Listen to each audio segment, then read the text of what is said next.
Bam, we're live. I locked my studio last night, and then when I came up to it this morning, I was like, "Oh shit, all the doors are locked." And I got all crazy locks on the door, Yeah. bars on the windows. You've seen it. Yeah, it's Fort Knox. So I'm like, "Oh fuck." Then it's dark here, so I run back in the house. I'm like, "Where's my keys? Where's all my shit?" I got nervous because you're so like scheduled and disciplined that is like 1 minute past, and normally that wouldn't Where have been is an he? issue. Yeah, I'm like worst case scenarios going through my mind. I'm like a little kid this morning. I'm so excited that I'm traveling, and I'm so excited about that we got in one more show before I take off, and that gives me all day today when I get to the house to look for a place to set up my podcast gear. I'm bringing it all. The whole portable studio. Yeah, like I'm bringing in the phone, the everything. I'm going to show up to Greg's house today with just like 15 bags of shit. He's going to be like, "What are you doing?" Like, where do I set this up? Where's the studio, please? Yeah. Point me to the studio. How are you? I'm good. Wait. Have you taught a class already today? No, not on Tuesdays. Oh, that's good. Yeah. I saw Dave was it Dave Castro. I forget what he told me his job is now at CrossFit Inc. But you got a lot of you know him as the guy who used to run the CrossFit Games. He's been on the podcast a bunch. He was at the where was he? Oh, he's at Fort Bragg. Mm-hmm. Yep, his Instagram here. And they're doing 124 Oh, wait a minute. Look at this. Yeah, right. Yeah, that's what I saw this morning too, if it's the same thing. This guy sitting next to him? Yeah, and you know what's crazy? That dude is I'm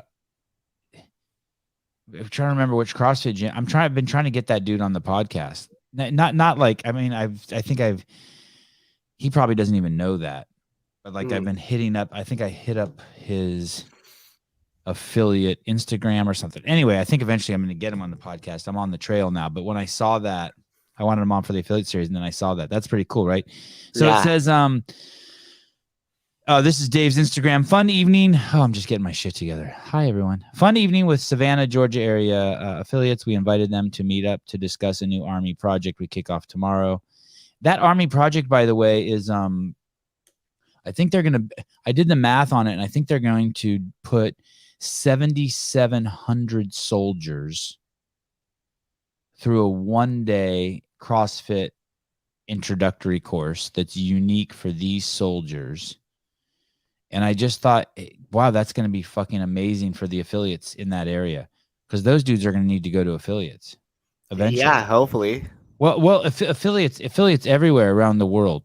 So let's say half of those dudes stick with CrossFit, and all of them introduce at least one person to CrossFit. So we're back up to 7,700.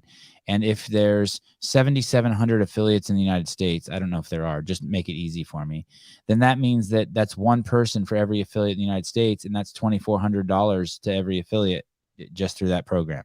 Mm-hmm. I mean, just some simple, like, just thinking, math. Yeah. That's cool. Fucking, I love it's amazing. That. It's amazing. Yeah. I love that. It's like, it's really where I think that hopefully CrossFit does more of that and sees kind of the benefit of going after some big wells like that, like the Army. Because don't do Black History Month. We don't need fucking rub the same genitalia on my face month. I don't need celebrate the fucking menorah month. Fuck you. Like, I just do this. This is it. This is good. I don't need anything else from HQ. Nothing. So good. Don't do stupid fucking shit on your games Instagram. Anxious Alex. Jeez. Like, talk to us like you have a pedophile fucking running your Instagram account. Like, don't do any of that stuff. Just normal. How do you think they test that? You think they ran that by like a test group and were like, "Hey, we think we're gonna do this. What do you guys? What's the beta test? What do you guys feel?" Okay, in all sincerity, here's what it is. There's people over there working at CrossFit that are part of that group that's where it's like 70% of the males today haven't had sex because they jerk off to porn, right? And so, like, we're in that kind of in that phase in society. There's a whole segment of young men who are just like spend their time on Twitch, video games, and masturbating to porn. And so you have some people over there who are trying to get people to do CrossFit instead of staying true to CrossFit. And then so what you're getting is a short term. You know what I mean? Does that make sense to you? Yeah. like I'm trying to sell you something. They're trying to sell you something and saying instead of staying true to the brand, and it's just crazy short sighted. Mm-hmm. It's crazy short sighted, and so that's how you end up with these weird like. It's worse than juvenile. It's perversion, not in the sexual sense, but it's a like this show is juvenile, but it's like a twisted like hey dude, there's no if ands or buts about it. If you do CrossFit, you're a badass. That's just the way it is. It's just the way it is. Mm-hmm. Hey, you think Dave? I'm gonna answer this too after I ask it. But you think Dave put that first picture with that guy at the CEO up just as a little? You think that's Like by a nod to accident? the podcast. Yeah. I'm gonna say yes, so you don't have to. Oh, okay. I don't know. I mean, I think Dave and I are very close. Yeah. But not in the work sense. Like, I mean, in the sense, like if he called me and said, "Hey, I'm stuck. My power's out at my house. And my generator's low on gas. Will you go put gas in my generator?" Like, you'd be like, "I'll be there in 5." Yeah, just like when I lost my job, like no shit, Dave did stuff like bring meat to my house from his freezer from his dead cow. You know, I just think we have that relationship around the work shit. Though it's a little different, right? He tries to keep me at like arm's distance, but He maybe does, but he's got some love for you, and I think once you kind of get into that soft spot right, for him a little bit, he does a little bit more than he would. Now, would he ever right, do it for right. me? Fuck no, not in a million years. But for well, you, I will say this: if he hated me, that picture would never go up. yeah, that's true. Right? Yeah. Like, I can think of one or two people who've done some really mean things to him over the years, and that would never. He'd have purposely been like, "Fuck that! Don't put that picture up." Yeah. But instead, It is weird. It's so weird that he comes on the like. I mean, he didn't come on the podcast forever. I couldn't get him to come on, and then all of a sudden he's like, "Hey, I'm coming, but I'll only do it in your office." that's a good friend, but I think that he I don't was know what's doing going that. on. He was doing that to push you and to push himself a little bit. Yeah, maybe. Oh, You okay. know? Yeah, he definitely does like to make things uncomfortable, Yeah. and he knows I like it. It's the black licorice effect, Or That's why, like, going to every time I think about going to Meta, like we joked about getting in suits and having you go back there and be like, "Hi, we want to speak to a customer service representative. We seem to have lost my account." yeah, Like, yeah. like when I think about it, like think about us like getting there, like I could start like my palms would start to get sweaty, like I get a little nervous about it, and that makes me want to go do it. I'm like, oh, I need my account back. we need to tap into that. Hey, great guest yesterday. Hey, he's a trip. I Aaron, don't yeah. understand him. I don't understand him at all. Like psychologically, like it's like almost like I'm talking to an alien, but I really like that. Yeah, we talked about I think some people in the chat were saying he was like going too quick and stuff, and I don't think he was going too quick, but he touched on a lot of really good subjects that you kind of wanted to like pause him for a minute and be like, okay, stay right here, unpack all this, let's stay here. Okay, now move forward in it. So I do sympathize in the sense that there was a lot of meat on the bone when he was moving kind of quickly through it, but I really enjoyed his takes on it. And by the way, just for the record, the chat is always so sure of like what's going on and what's happening. I had to leave because I had to coach the youth program, guys. I didn't go. Why? What did they say happened? Some of them were like, he's getting a drink at the bar. Like Philip said, he saw me struggling, so I like I just like was like like freaked out and left or something, and like I was cracking up reading the comments. And just coaching a class, guys. Had to be that 7:30. No one actually likes black licorice. Yeah, it's my favorite, and also you're right. That's 100% true. I can't stand it, but like if I had to choose between black and red, I would choose black every time. I don't understand black licorice either. But I don't fuck with the anus ever. I don't like it. I'm not interested in it. I'm not zero. You better be careful. You're gonna say it so much that the chat's gonna go the opposite way. They're gonna be like, he loves the anus. Sevan, Aaron Jin was so good. He's so logical. He talked about faith, but he did not use faith to justify his arguments. Yeah, right. Isn't that great? That's the problem with like Candace Owens and shit like that, and that whole PragerU people. They use their faith like the left uses gender. It's bad. It's sloppy. It's lazy. Thank you for that. What an astute observation, Katie. That was good. Sounds like something I would say. Thank you. Mm-hmm. Is black licorice an anal thing? No, I was just thinking like I don't like anal. It's not like I hate anal, and so I always have anal with my wife. Like I don't want like the terror I have of every time I wipe my butt that my finger is going to slide on the outside of the toilet paper and rub my anus is like I don't want anything. I don't want anything to do with my butt. The only time I wash my butt good, but that's it. I feel like the soap is in my hand is like it's a shield. Gives me the power. It's the amulet that allows me to get close to my anus. And then other than that, I have no interest in any your force field. Anus. But the point is that I can't stand black licorice, but I love eating it too. So but the anus is just strictly negative Ghost Rider. Hey Sevi, this came in my DMs. Hey Sevi, first I'd like to thank you and your team for your podcast. I can rarely make the shows when they're live, but I look forward to seeing the new YouTube podcast notifications when they're posted. I'm a CrossFitter and I've worked in the pharmaceutical industry for 10 years, 4 of which were with Big Pharma, where I've been part of many commercial drug launch teams before I left to work for a small pharma company. I always feel a sense of pride once they would get FDA stamp of approval because I'm conditioned to think we were helping treat people and cure people of their diseases. It wasn't until I heard you mention how the ex-FDA commissioner, now part of the Moderna Pfizer, did it start opening my eyes on how intertwined the government is with Big Pharma. So this person heard on the show, holy shit, the ex-FDA commissioner is now part of Moderna and Pfizer. By the way, it's not just one. It's like all. Go look up who's on the board of Coca-Cola, Pfizer, the FDA. You have to know this, and we talked about it. It's making its rounds on Instagram again, and you have to fucking know this. We talked about it 2 years ago, fucking every day for a week.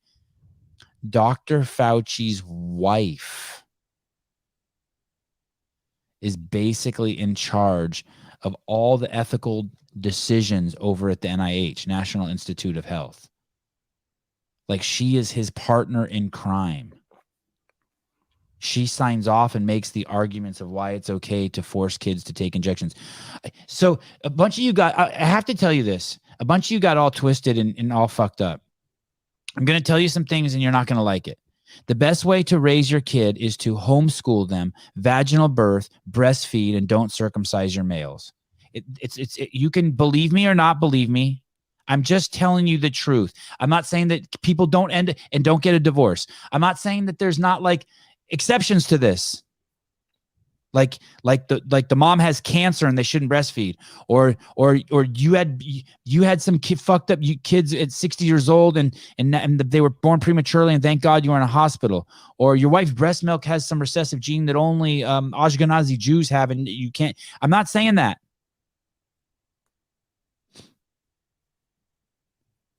But 99% of you who have any pushback on it, it's not pushback with rationale. It's pushback with arguing your limitations. Well, my wife couldn't do this because of this. Her uterus was too. I can't homeschool because I can't afford it. It's like none of it's like, no, actually, Sevan, that's not true. The studies show that like it's all just rationale. I don't care. I make all sorts of fuck ups too. I use a phone. I love my phone that's made with slave labor where Chinese people have to kill themselves for me to get it. I love it. I'm not asking. I'm not attacking anyone. I'm not attacking anyone. I'm just saying, like, the best babies come out. You want to give your kid the best chance possible. This is the way. I don't need to hear any of your fucking excuses or anything. Love your kid and hang out with them and raise them. You had them. Don't put shoes on your kids. I mean, there's a whole list of things that are the better way to raise your kids. I didn't make those. I'm not making this up. I'm not saying it's 100% right. 99% of the fucking parents who send their kids to school who want to argue with me, I guarantee you 99.9 to infinity, you've never once gone and sat in on your kid's school. I went to school for 13 years. No, more than that. 23 years, if you want to include college. 10 years of undergrad. And I never saw a parent sit in on a classroom. You know why? Because they don't even fucking know or care what the curriculum is. Get it? So don't tell me like, oh, but there are some good schools. Of course there are some good schools. I'm not arguing with that.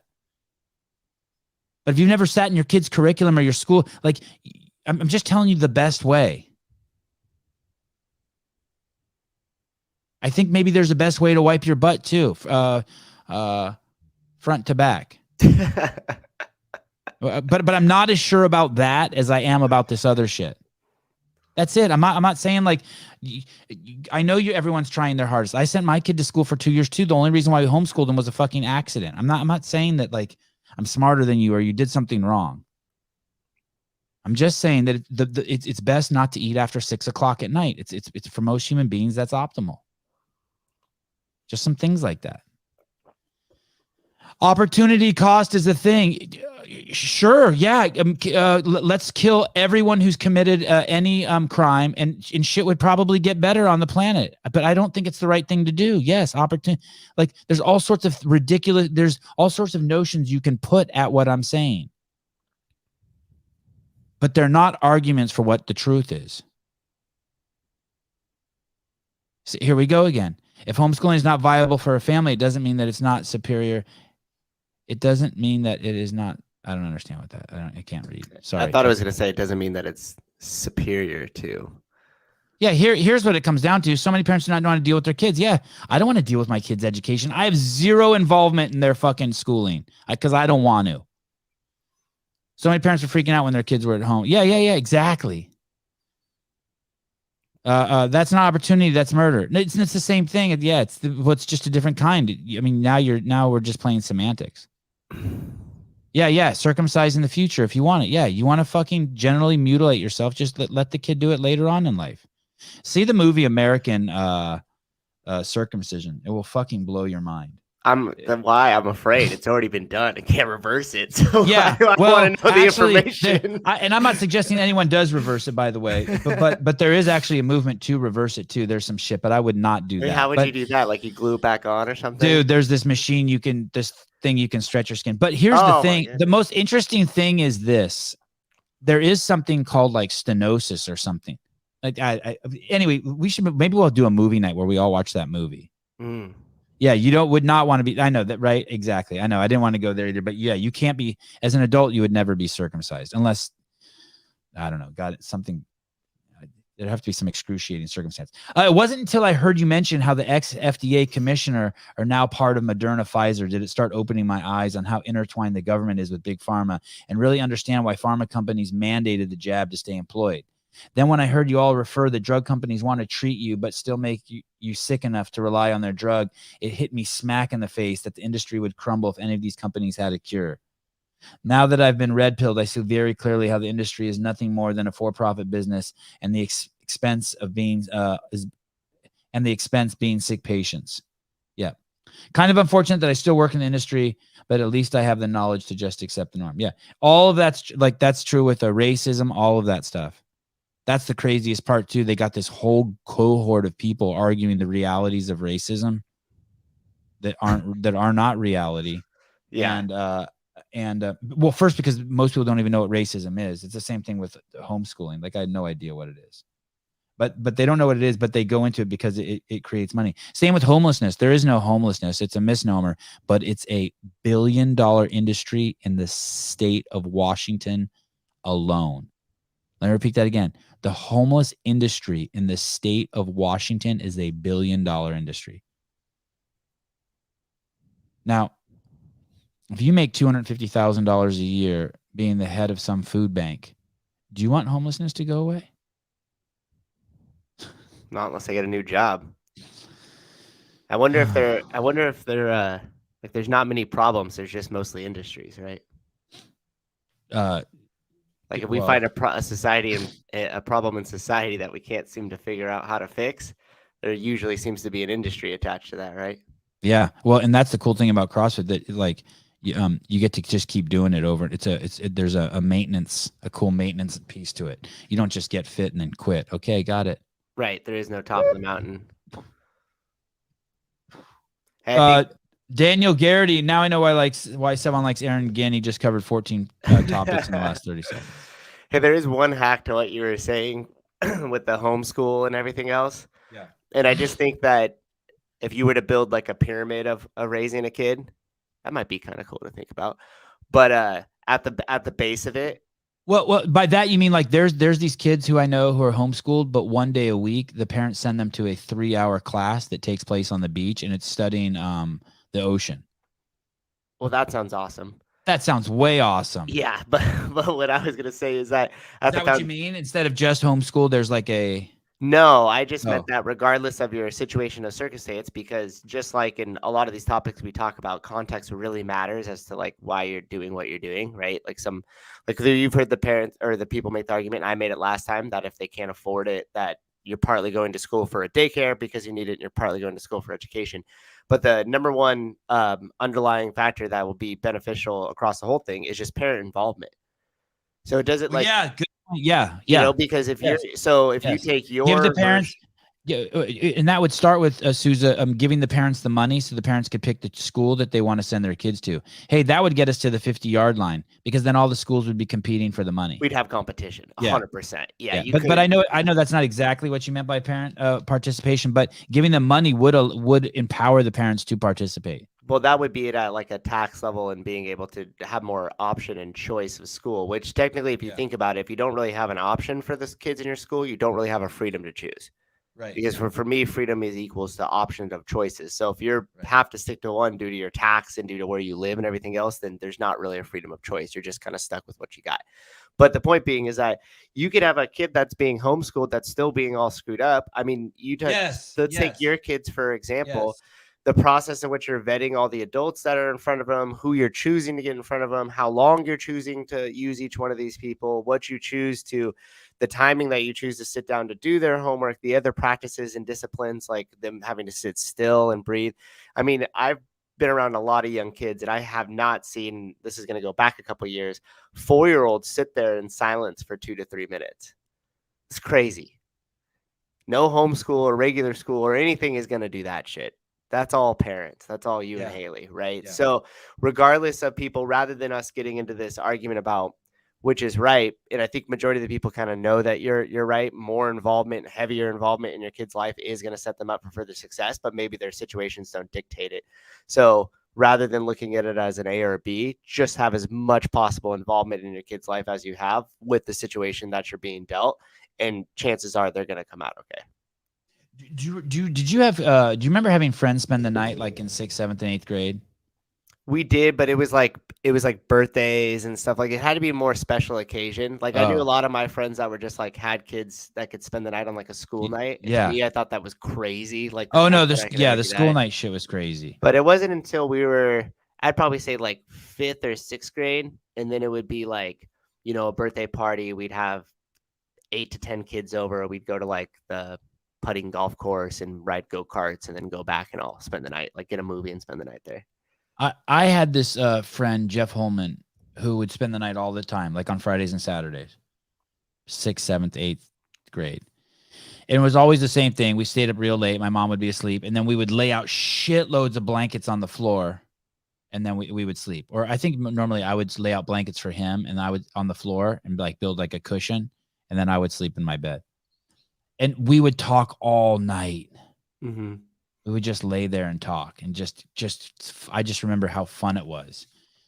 And then so I put my kids, my wife does it 90% of the time, but we put our kids to sleep every single night. And it's one of those things that is frowned upon in the kid raising community.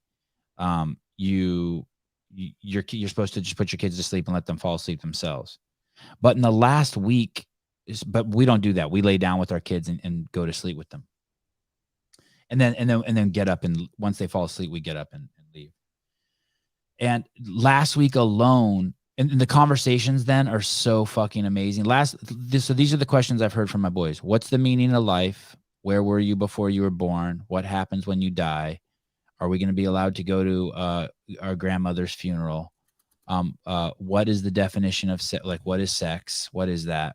What does that word mean?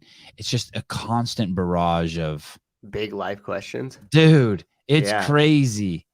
It's crazy just from sleep, just from it's pillow talk with Sevan. Yeah, it's so great. Thank you. Hey, that's what happens when you give them real life interaction and expose them to a bunch of things in life rather than putting a screen in front of them.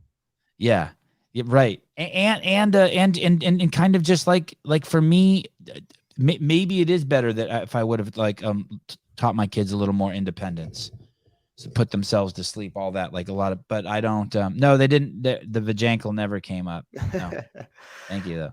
Yeah, but they're gonna have their whole life to sleep independent. You're only gonna have these moments in time now. Yeah, it was, I don't know how they don't drop from exhaustion every day either. Dude, the kids are crazy with their energy. If you could find a way to bottle that and sell it, we'd be billionaires. 0 side effects, but you're gonna have intense energy for the whole day.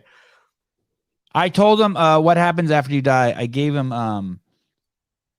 the Darwinian answer, then I gave him the God answer as options, then I gave him the God answer mixed with the Darwinian answer, that God like created the Darwinian answer, and then I gave them the solution. They sit in circle every day where they have to sit quiet, and I told them in that process that their mom's teaching them is the answer to everything if they can master that sitting thing. But I told them it's a crazy lifelong practice, but they could get the answer themselves from the source if they're willing to put in the time with stillness and silence.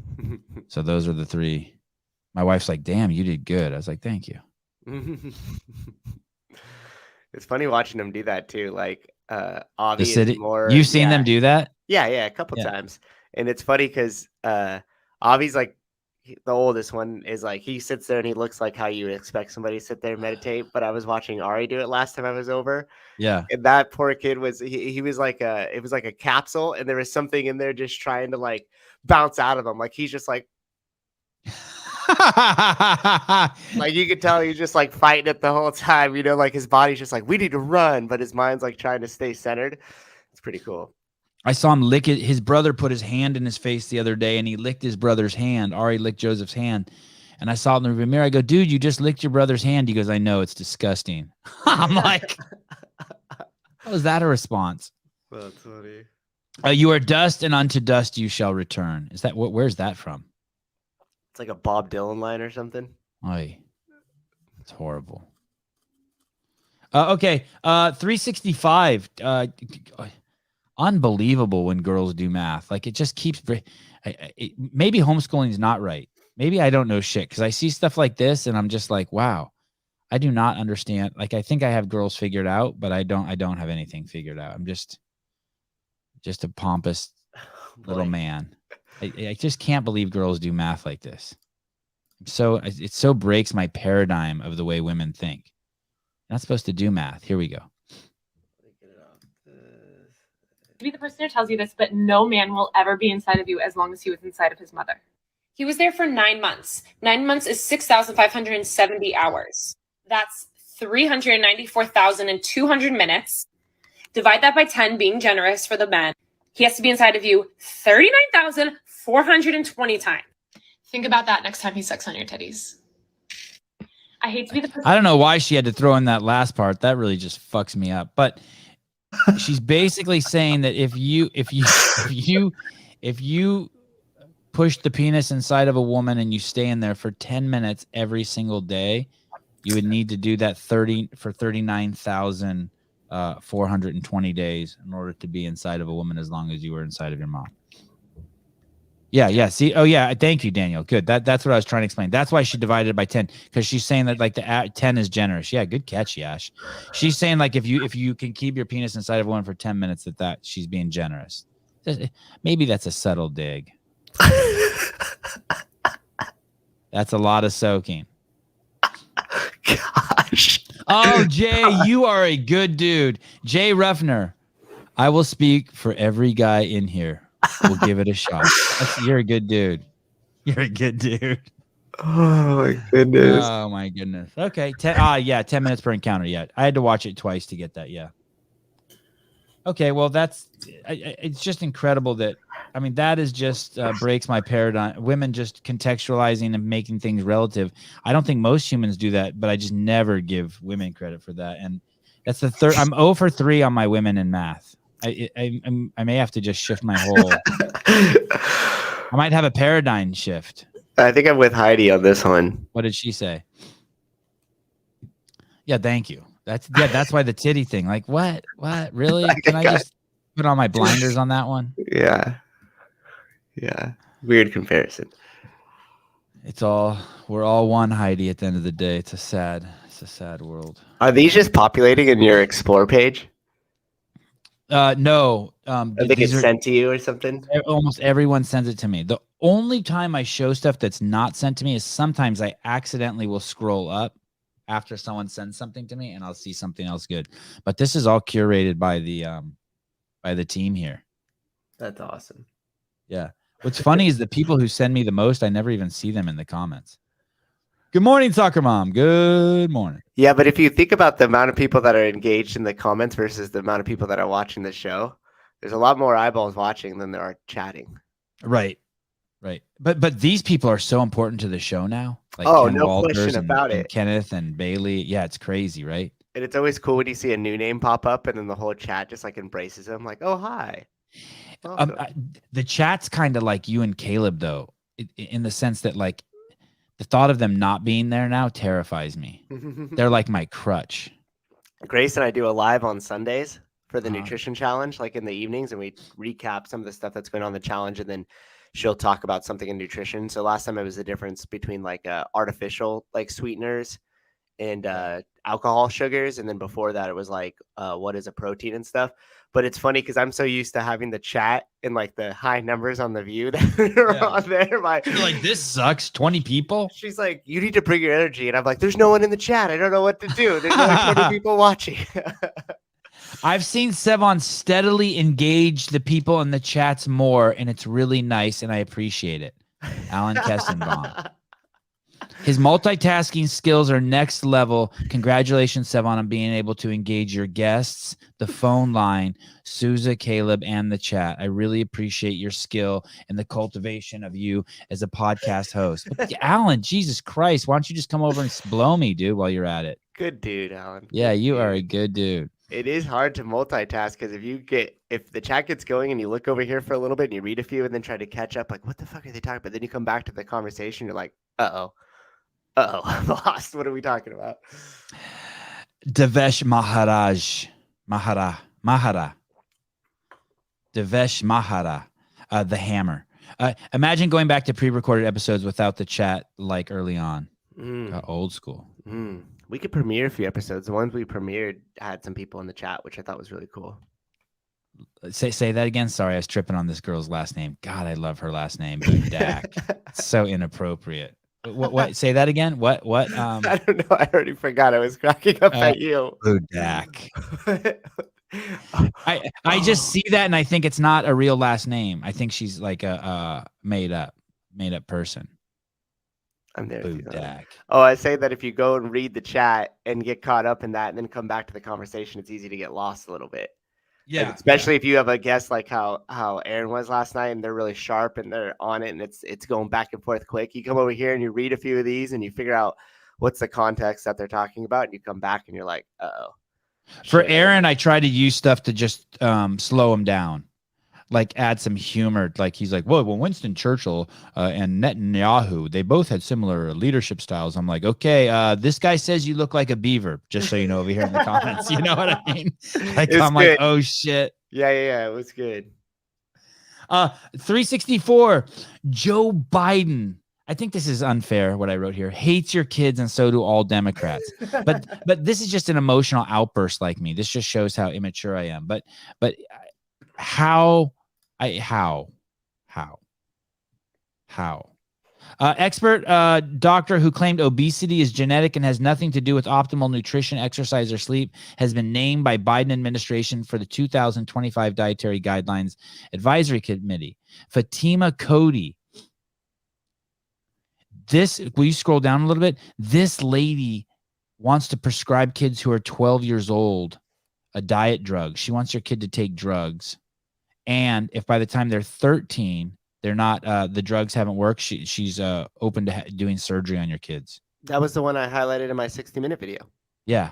She advises the pharmaceutical companies that are a sponsor on this broadcast. You know, I've been seeing, this isn't going to go well. This is going to be like the homeschooling thing. This is going to really piss some of you off too. Damn it. I wish I could just get into line with you guys. Look at this lady's face and her hair. Okay. there's this whole cohort of women who like, I bet you that takes an hour to get her like that By herself or with the team? by herself. She Yeah. cannot look like that without an hour's worth of work. Can just stop. Everyone just stop. Someone sent me a thing yesterday of some lady. They're like, this lady's so on point. And all I see is that it took her 2 hours to get ready. And I just think, what a fucking miserable life. What a fucking, like, my life is not like that. I mean, well, look at me. I don't know if it's a wig or not, but it's just every time I see a guy with a suit and who's clean shaven, I think, wow, that's 30 minutes at least.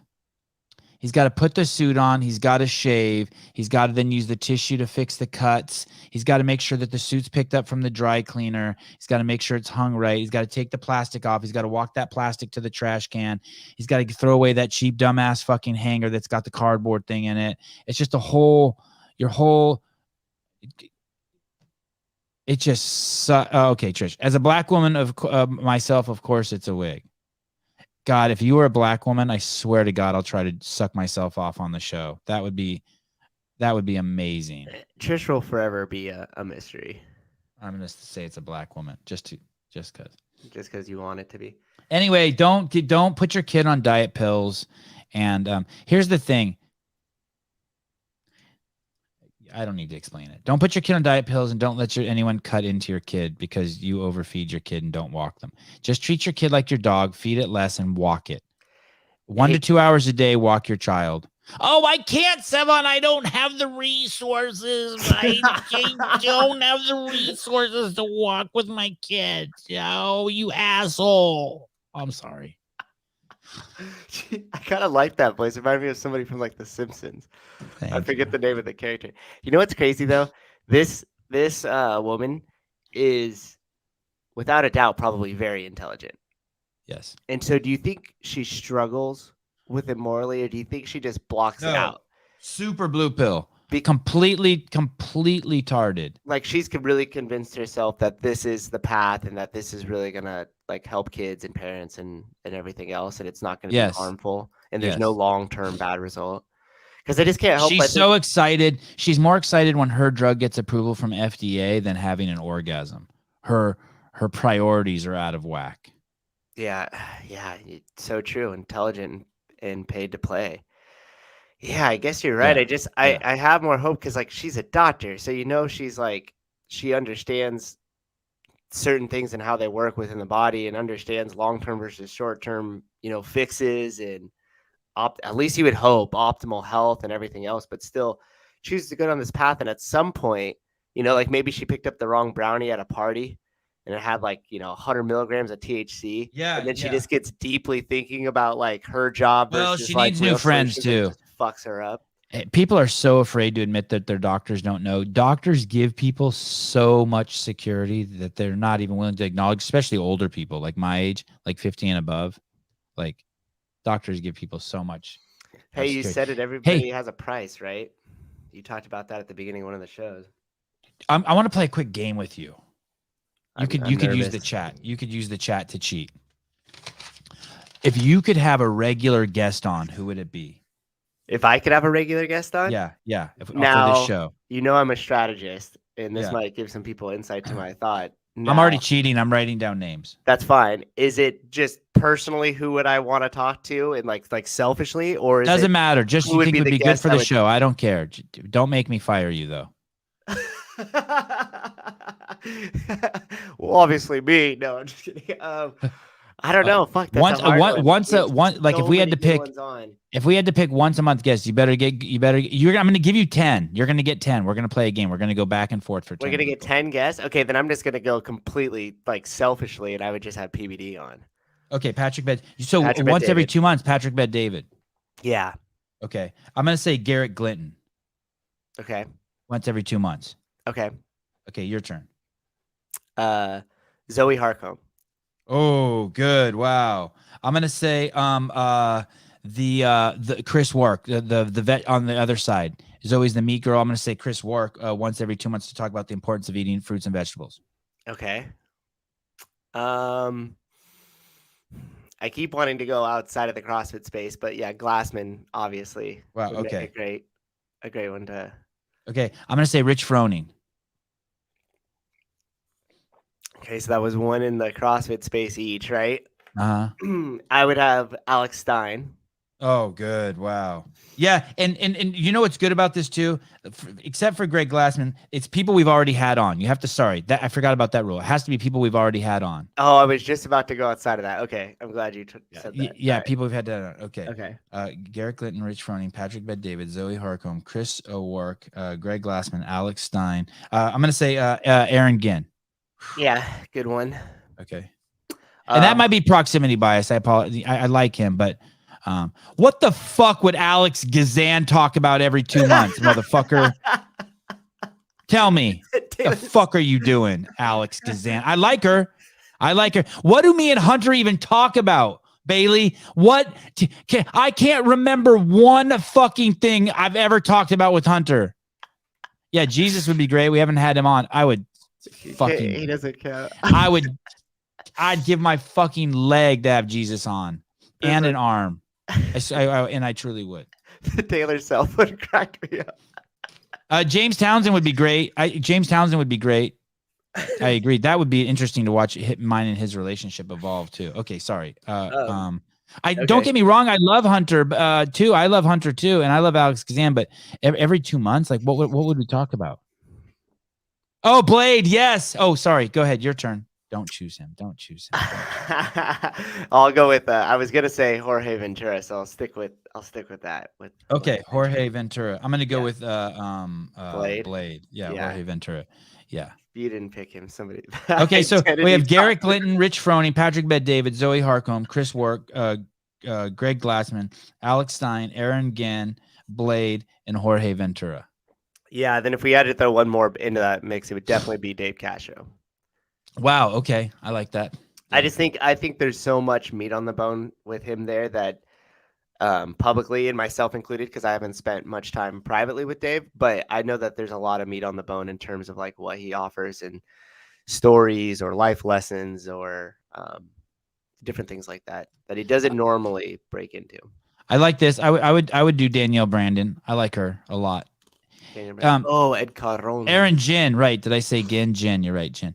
What about Andrew Hiller has left the chat? Andrew Hiller could come on every week. This is once every 2 months. Listen, so that's 1, 2, 3, 4, 5, 6, 7, 8, 9, 10, 11. That's 12 people. Okay, so that's but no one funny. We don't have anyone funny yet. Dude, all those shows are funny. Okay. You, Sevan, come on. Okay, thank you. Good You'll answer. make the comedy happen. No more Danielle Brandon. Are you kidding me? Isn't it fun? It's like awkward fun. She's cool with being awkward. I'm cool with being awkward. I think it'd be wild if we get her on for that relationship show, but if she was like 100% in and promoted it through her Instagram and was like, hey guys, later this evening, I'm going to be doing this, like, whatever, here's the time. And then 10 minutes before we went on, was like, I'll see you in 10 minutes. Hit me with your questions, call in, and like populated it through her Instagram. I think the calls would light up like crazy. She's like almost 500,000 followers. Danielle? Yeah. That's a really good point. We need to take advantage of all that. Who wants to do that for us? Promote people before they come on and then promote them after they leave. She almost has 600,000. Yeah, she's exploding. You know, I saw Medeiros is exploding too. Someone said Pat Sherwood. Here's the thing. Me and Pat do not have a relationship at all. Zero. If you want to see, I mean, we do. It's not even one I'll probably ever talk about because we're not even, one of us isn't human. We're not the same animal. Like we can't mate. Like Pat's a penguin and I'm a fucking ostrich. Like we can't fuck. And so I don't know who's who, but if you want to see me and Pat interact, he came on the Sevan podcast or the CrossFit podcast 2 episodes in a row. I had a really good time with him. I think they're 2 really cool episodes. But other than that, we will never interact ever again in this lifetime. Ever. So there's that. Right away. On the show tomorrow, we have we're I don't know if personalities is the right word, but I'll give it to you. Oh, I would. So that's funny you bring up David Lucas. Part of me thinks it would be cool just to try to have him on once every 2 months too. And because I fucked that up. That was when there's these absolutist rules that I have, always be nice to the guests. That one I should have just been like, you know what? I'm breaking the rules. I'm just breaking. Oh, Travis is pretty funny. I'm breaking the rules. I really need to have James Townsend on for just a full episode. We've never had him just on an interview, have you? He's always No. just contributed to the competition but stuff we have. But I do think about him more often than probably than I should, and it's stupid that I haven't done that. Okay. Oh yeah, Grundler would be dope. You know what the problem with Grundler is? It's just too easy. Fuck, you bitched out. Jesus, thanks, Bruce. Grundler is so easy. Oh, James Townsend in the chat. Yeah, there he is. Yeah, I know. I didn't forget about you. I'm just being stupid. I think about you all the time.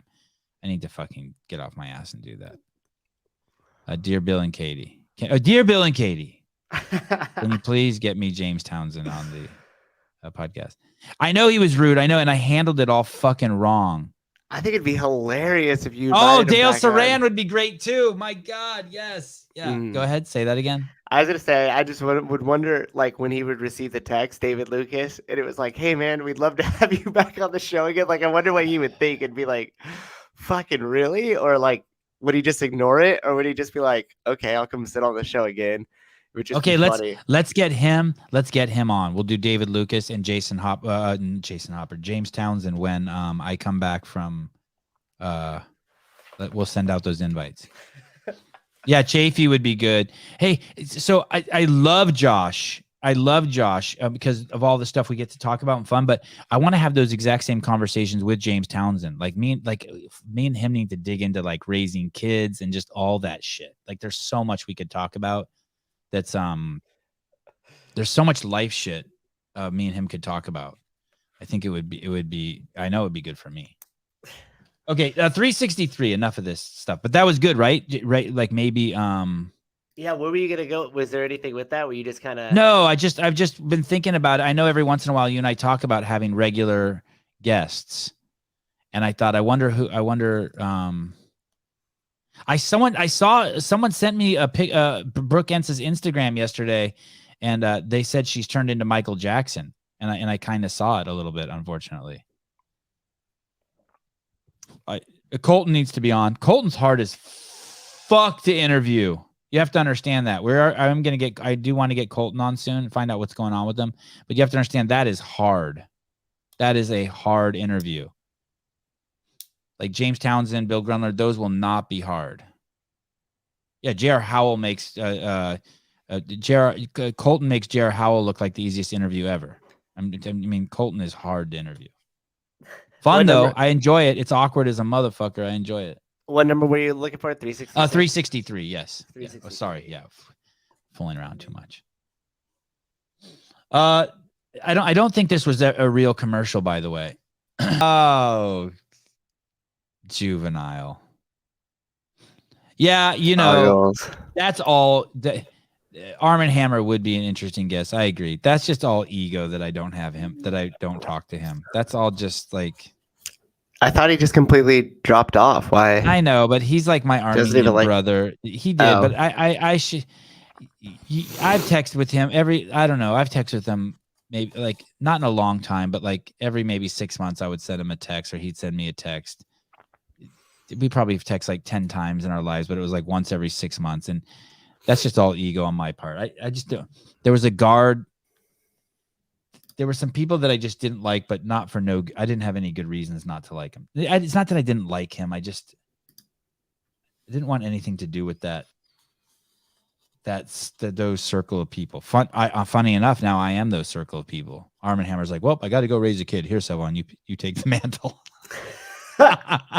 He's like, I had your shit job, Sevan. No, you have it. Take it. So I don't know. Maybe one day. He's probably everything I've ever watched of his. There's a part of me that's a very I feel very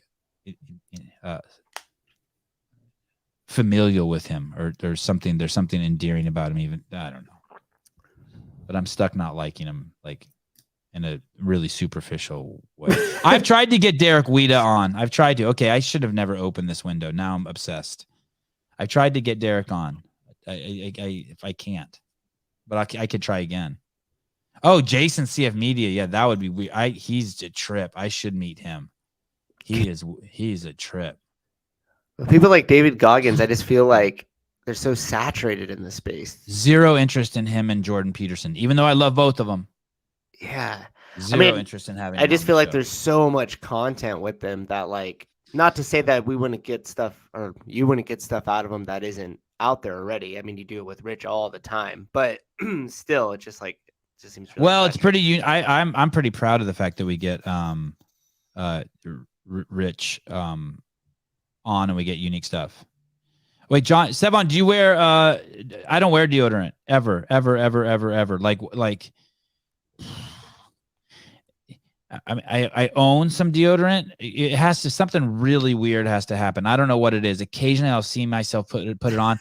It has to be like I smell myself and I stink so bad, and I have to rush out, and like I'm going to my kids' jiu-jitsu class and I know I'm going to be smashed in there next to 20 parents on a rainy day in a small room. But I can't even think of one example where I've had to do that.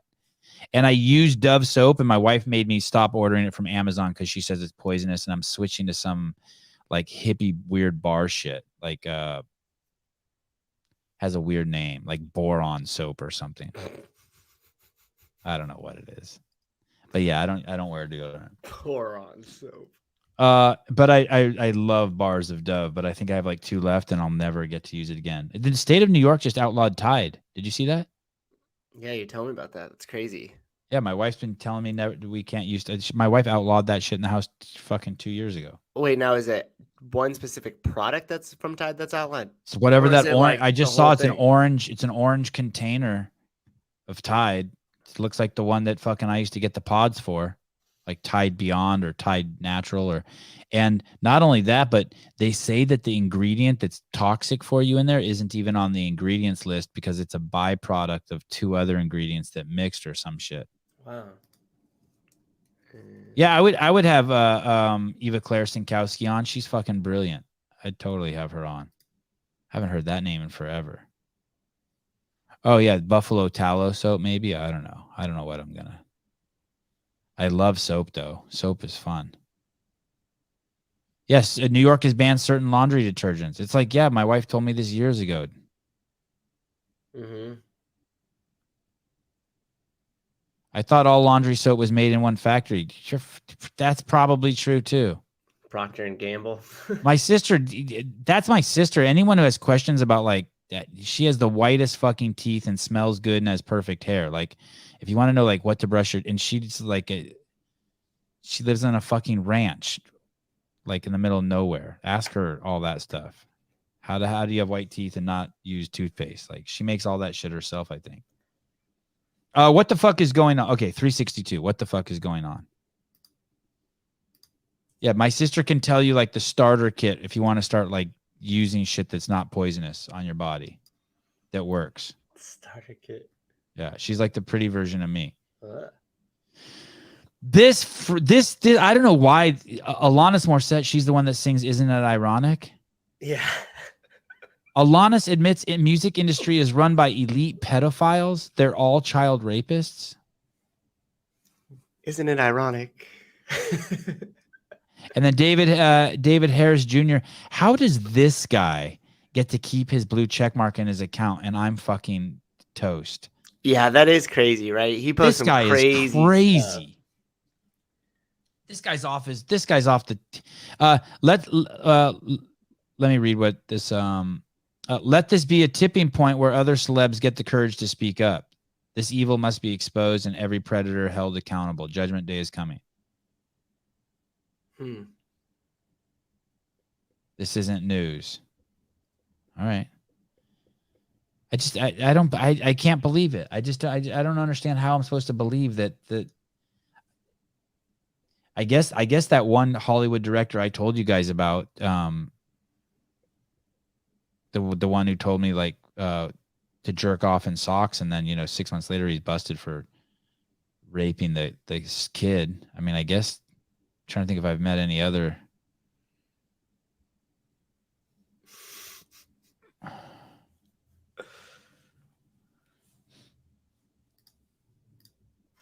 Here, she raises her kids a lot like you, Sevan. I've been following her for years. She's a little weird about COVID, but does some good stuff with her kids. Oh, Miss Morissette. All right. I just have so much. Hey, what about Cain Velasquez? That dude who diddled his daughter, or he worked at his mom's. His mom owns a daycare.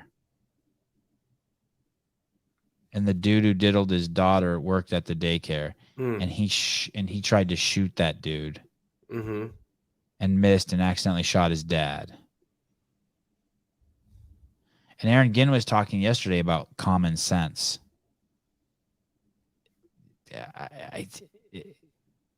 There's a piece of common sense, right? That someone diddled your kid and you try to shoot them. I mean, it sounds like common sense. It seems like the logical path. Yes. And so then as a parent, I'm happy that he capped that dude, because now that's one less dude to get my kids. Well, he didn't succeed, right? He shot his dad. Right. So probably some firearm lessons first. And I guess that's the problem. Yeah, and he shot him while he was in a moving car from another moving car, and he could have what if he would have hit my kid? Well, that's why he can't just have the vigilante, like, you tried to kill the pedophile and you shot my kid. Right. Yeah. James Townsend and I will be doing a show where we talk about what type of training our kids are doing now. Sounds like. I got it written down. I'll hit him up. Okay, 361. Brace yourself. Get a box of Kleenex. This is start with the top one, and then we'll play the bottom one. This is I don't know why. I just like this stuff, but probably someone will cry. Maybe I'll cry. Someone will cry. Okay, here we a Muslim father. This is a Muslim father forgives his son's killer. Okay, here we go. Sad for you that you have to be in this situation. I wish I could help you, as I help my son to be a good citizen.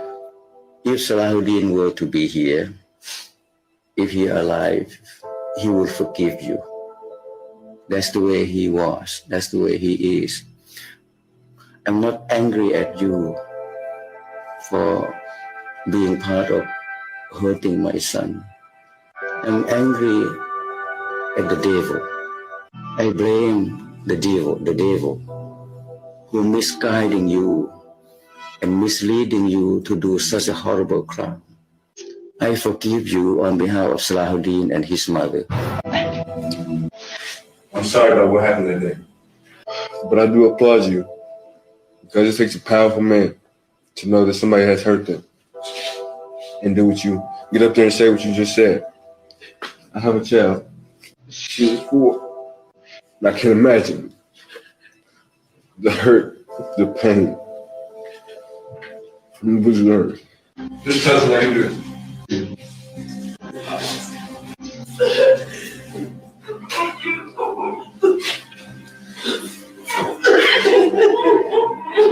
So Crazy.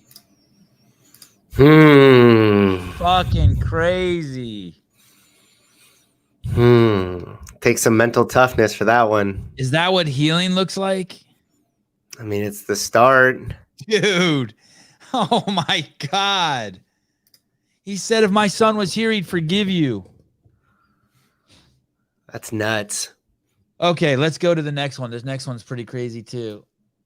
I don't know if this guy's like a famous rapper or what he does. I perused his Instagram for a second to try to figure out who he is, but I couldn't figure it out. But he's got 3 million followers. Yeah, they hugged. Isn't that crazy? They hugged. I know. I was just like, holy shit. Hey, the fact that that dude in the orange jumpsuit said all that stuff is crazy too. Like he could have, and that his daughter was there. Oh my God, what a fucking like. I wish we had more context on what actually happened too.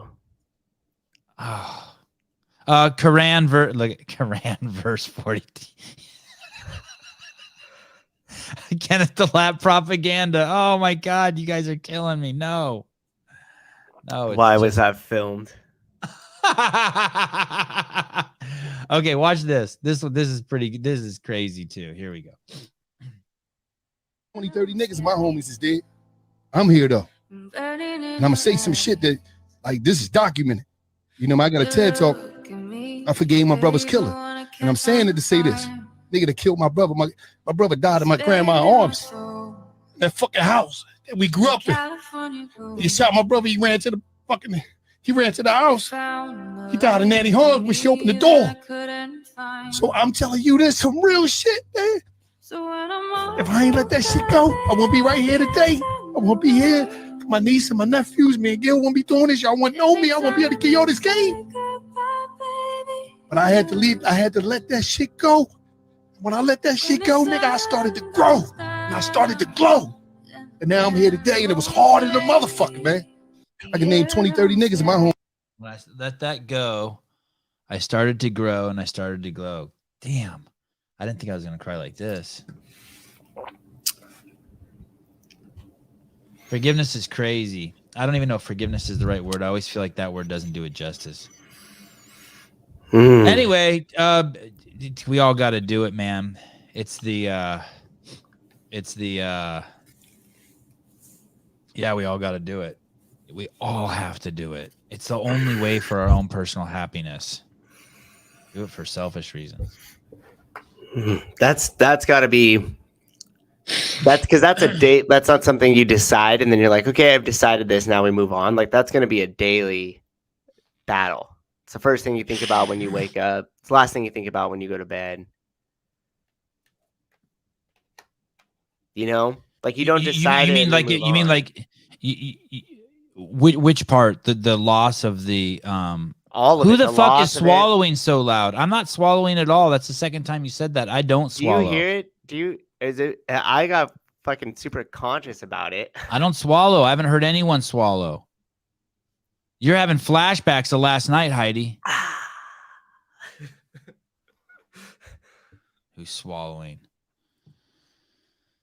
Which part is the whole thing? Like the whole thing. First, just to be able to like get yourself in a position to allow that to be a thing, right? To allow it. Sorry, now I'm stuck on the whole swallowing thing. There's no swallowing sound. Yeah, there's two people that fucking I'm guessing you. It has to be me. It's not you. All the times oh, look at fucking John just fucked me up. That's someone's mom you're talking to. You're right. All right, fine. Fuck. I take that back, Heidi. You're not having flashbacks of sucking cock and swallowing semen from last night. I apologize for making that insinuation. Thank you, Philip, for unfucking me, holding me accountable. And a great contributor to the show, Heidi Kroom. Get your book on Amazon now. Rewind it 30 seconds. What the fuck? How about just turn your sound down a little bit? What do you got? Hey, if you hear it again, tell me. I'll pull up YouTube and pause the show. Write the time code down. I'm celibate for the glory of God. Yeah, we know what Catholic girls do when they're celibate. Thank you. Show. But just the whole thing, like forgiveness. Back to forgiveness and crying. Back to forgiveness. I'm gonna sit this far back from my thing because the chat has now made me self-conscious. Which dude, if I hear you swallow, I'm gonna ejaculate on myself. No one. She's imagining shit. There's no. Turn your volume down slightly, but you have to like take yourself down the path of forgiveness every single day for probably a really long time. Like you don't just make that decision and then wake up and you're lost like, your loved one, like someone killed your mom yeah. or something. Yeah. Yeah, dude. That shit's crazy. Hey, so let's say Cain would have killed that dude. I guess you could forgive yourself too. Well, I mean, that's ultimately what you're doing because the forgiveness is ultimately for you, not for them. It doesn't change anything in their life. Right. It only changes you because if you're not forgiving that's them, the point, right? To get free, because it's like that's if right. You're an anaconda and you swallowed a cow and you're holding on to it. Like you got to get free from whatever. It's a crazy story you've told yourself in your brain. I hate this guy because he killed my kid. And like, fuck, what a story. Right. To hold on to for the rest of your existence. I heard this thing that was like for the first responders. They were saying every time they go to a call, they like pick up a rock. It was an analogy. They pick up a rock and like put it in their backpack. And the worse the call is, like you go from like a medical and like some crackhead got hit in a fender bender by a car and their legs messed up. And you're like, okay, basically a pebble. You're not really picking anything up. Then you roll to the car where the alcoholic mother just backed over their 2-year-old kid. Killed them. It's a heavier rock you're gonna put inside that bag. And so over the years, you collect. I'd probably kill myself if I did that. Yeah. So over the years. Or no, or you have to do some service. I'd force myself to do some service. Like I would just pick up dog shit at the park for the rest of my life if I accidentally killed my kid. I would do some. What's that guy? The guy who pushes the rock up the hill. Yeah, I forget the name of. Something I would fucking hate. Oh my god. So. Anyhow, each time they pick up a rock and they load it up, at some point in some sort of outlet, they need to set the backpack down and unload a few of the rocks. Otherwise, it just gets too heavy to bear, and eventually they break underneath that pressure. Is that when you find Jesus, you think? When you set down the bag or when you break under the pressure? You break under the pressure. What was that line? Like, if we all have a crack in us, if you don't let the light in, the crack will kill you. Or what's that line? There's a great line. It's crazy that there's so many wise lines, and I'm 50 and I'm still hearing some of them. Just give it a few minutes. Tris will put it in the comments after Google searches it. It is a great. John Young is always eating. Yeah. I know. I'm over here taking sips of coffee, doing everything I've normally done for the last 800 episodes, and now I get hammered. I could ask people not to eat on the show, but I kind of like it. It's like watching them like it's like them holding up a sign, "Hate me." And I just like this. I do not Google search. That has offended me more than anything you've ever said. Well, what is that line? What's that line? There's a great line. Google search it, Trish. There was something in here that James Townsend said too about the amount of weight from unforgiveness is unbearable. Yeah. Okay.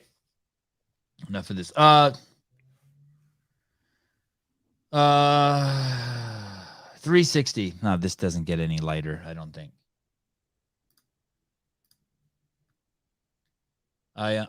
So what you're about to see is a lady trying to justify abortion because some babies might be retarded. And the thing is with this is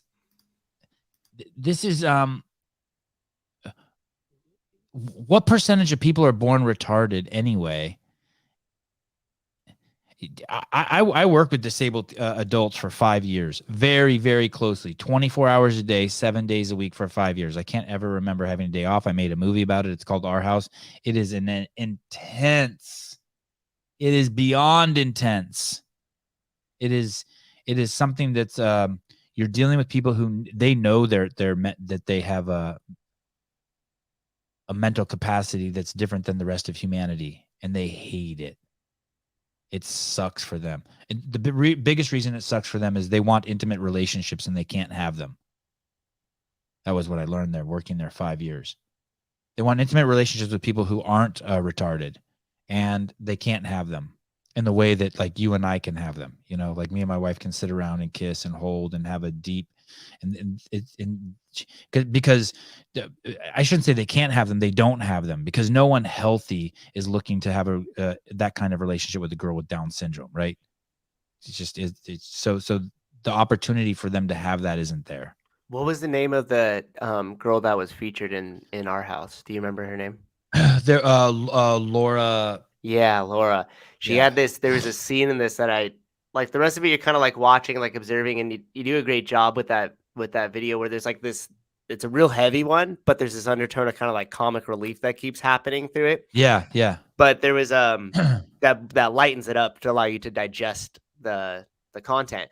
But there was a scene where she like freaks out and she's like, "You don't understand. I just don't want to be like this. I don't want to be the person that I am in my head. I just want to be normal." And she like freaks out. And I heard her do that. And I was like, damn, like that, like she has enough like consciousness of what's going on with her situation and the environment around her to know that like she can't just go through the motions of normalcy, and she's kind of living with this condition, but she's like aware of it enough to know that she has the condition, and that fucking struggle. And then they're like, well, are you on your the meds? struggle's And real. she's like, I don't want to take my fucking meds. And it's just like, damn, like it seemed to me like she felt trapped in her situation. And there was like a little light that she could almost see her way out, but for whatever reason, she just can't quite make it through the door. And that I was like, I felt really bad.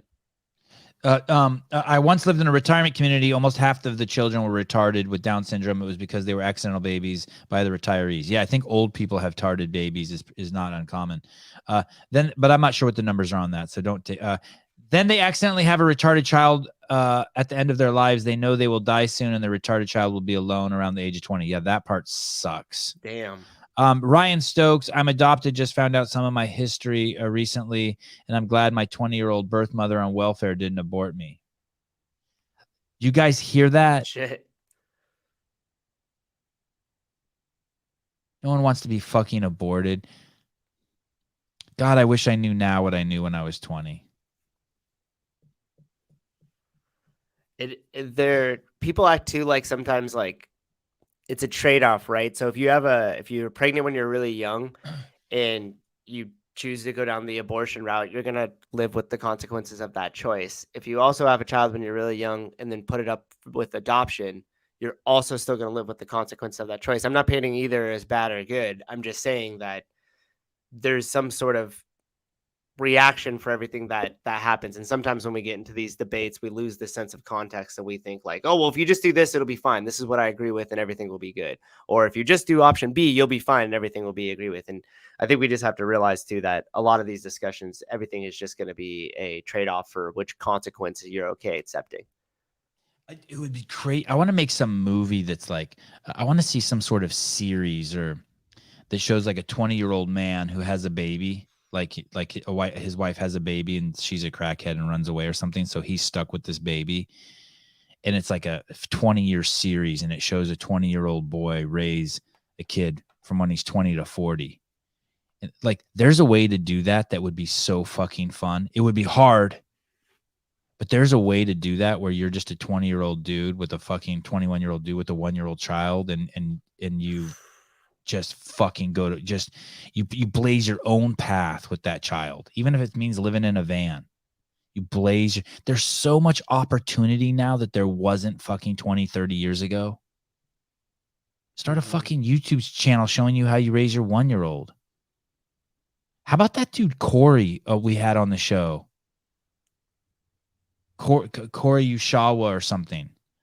He's a fucking YouTuber who's raising his fucking daughter, and all he talks about is like pedophilia and shit. And I think he's making ends meet. Do you remember that guy? No, I don't. That's surprising. I usually remember it. Corey with a K.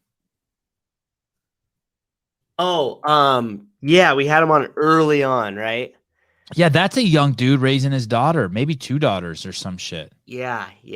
Well, he wasn't a great guest, but I'm still impressed by him. I think you were his first like interview podcast, because didn't his Instagram and stuff like recently catch a lot of attention and blow up? Again? No. Right before we had him on, like you were following for a little bit. And something of his popped, and he went from like 10,000 to 100,000 or something like that. His shit's kind of dark. He like really focuses on like Balenciaga shit. Yeah. Well, that's another consequence of the action. So if you're really young and then you end up having the kid, a lot of times people will step up into that role and it'll make them into the person that they are. I mean, it happened for one of my close friends, Nick. You met him at Beer 30. Yeah. And he was literally, we always make the joke that he came out of the closet once he had a kid, but he was literally living in my friend's closet in LA, just like partying. Oh, there was a mattress in there. Yeah, he was living in it. And he started seeing this girl and got her pregnant. And I still remember the day he called me like freaking out, and he's like, yeah, and she's all religious and shit, so she's keeping it. Because at early 20s, that's how you're not thinking about it at all. You're like, wait, you didn't take the easy way out? Fuck, this could be over tomorrow. If I would have had a kid at 20, I would have totally had the girl get an abortion or asked her to. 100%. 100 fucking percent. And that really, the daughter was the best thing that happened to him. He got his shit together, went to school. Now he's an editor and does a bunch of like film production stuff. He works for Tubi now, has a great job. His daughter is in middle school. They have like, he couldn't imagine life without her, right? And it brought him to the point to where he is now. And they actually just had a second child together, and they're married. Oh, congratulations. been together for like And they're still having sex because they had a 13 baby. years. Crazy. That's right. The story you wanted already exists. Jeffrey Dahmer. Okay. 360. So I don't even know if we need to hear this. We kind of. Oh yeah. Okay. Fine. Let's hear this. Fine. We did open the phone lines there. With a lot of special needs kids. I have a brother who's 57 and has the mental and motor skills for the 1-year-old. And I know what that means financially, emotionally, physically for a family. And I know not all families can do it. And I have a step granddaughter who was born with Down syndrome. And you know what? It is very difficult in Florida to get services. We're just going to go with that. We're just going to pretend like she didn't just use her brother and other family members to justify abortion. We're just going to smile and nod and call it a choice to end the lives of children in the womb with disabilities instead of calling it lethal ableism like it actually is. As compassionate as that may have sounded, Anna Navarro was saying that her mother and other family members should have been able to legally kill her brother and step-granddaughter and grandson because they have disabilities. You cannot advocate for our world to be more welcoming and accommodating for people with disabilities while also advocating for the legal ability to be able to target them to death in the womb strictly because of their disability. I have a family. Okay. 359. Saving a business. Oh, you're gonna love this. 358. It's amazing. God, I don't know if 358 is gonna translate to this podcast, but man, it's so good. 350. So 359. Okay. Oh my God. Oh my God. You guys ready for this? You're gonna love this. This is James Hobart being featured in the a post on Morning Chalk Up's Instagram. The idiocy, and I say this with peace and love, just continues over at the Morning Chalk Up. Tune in for James Hobart's appearance on Coffee Break Conversations with host Presley Hirsch as they discuss CrossFit Affiliates programming changes in CrossFit over time, how to be a better coach, and how to approach programming for an entire gym. Coffee Break Conversations are weekly half-hour interviews. Is that new, by the way? I think so. Okay. I've never seen it before. Coffee Break Conversations are weekly half-hour interviews with industry experts available for Morning Chalk Up. If you're an RX member, so if you're not an RX member of the Morning Chalk Up, sign up today for $1, and you can cancel at any time. You fucking goofballs! Building a paywall and sticking James Hobart behind it is not gonna save you. Is our idea? Damn it! No, I'm just kidding. Whosever idea this was. Needs to be whoa. Weak, Sevan. Weak? What? Oh, Clay's back in action. We love Hobart. Oh, we do love Hobart. But it's time to have him on and ask him why he's being put behind a paywall to save the Morning Chalk Up. It's not going to work. What are you guys doing putting Hobart behind a paywall for? It's only $1. It's only $1. Yeah, then just have people subscribe to the show. Just have people subscribe to it. Then just ask for $1. Be like, hey guys, we if you're reading our shit, give us $1. That's not going to work. It's another failed mating strategy by the Morning Chalk Up. Tyson Fury was a preemie and not expected to live. Was going to be underdeveloped. He's 6'9", 270 pounds, and the heavyweight champion. Ryan, there is no way he's 270. He's 370. That fucking bag of jelly, but I love him. No money, no show, Bart. No money, no show, Bart. Okay. And I do want the Morning Chalk Up to succeed. I just think putting Hobart behind a paywall is just completely silly. So I'm going to say it's a swing and a miss. Okay. A 358. This is truly incredible. If you don't have a 60-inch TV, I don't know how you're going to enjoy this, but this is just bizarre. These are millipedes, baby millipedes, and this is how they're traveling. See that?